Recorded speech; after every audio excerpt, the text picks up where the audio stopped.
গানটি মুক্তির পর থেকে যার নামটি হয়েছে পরী।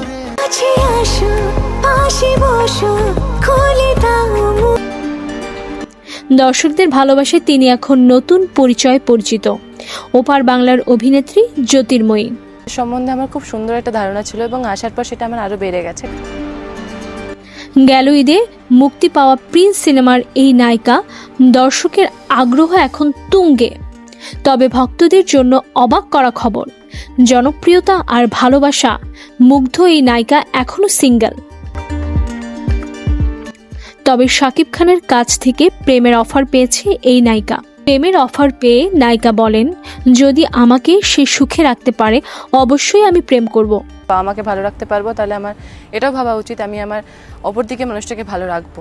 তো এই ভালো রাখার চেষ্টা নিয়ে যদি কারোর সঙ্গে ইন ফিউচার থাকতে পারি তো অবশ্যই প্রেমে পড়ব। শাকিব খানের প্রতি আমার সুন্দর একটা ধারণা ছিল, সম্বন্ধে আমার খুব সুন্দর একটা ধারণা ছিল এবং আসার পর সেটা আমার আরো বেড়ে গেছে। কারণ বাংলাদেশে আসার পরে আমার ভালোবাসা আরও বেড়ে গেছে। এখানে আসার পর আগে যে ভালোবাসাটা পাচ্ছি সামনে থেকে, সেটা আমার কাছে অনেক ভালো লাগার এবং ভালোবাসারও।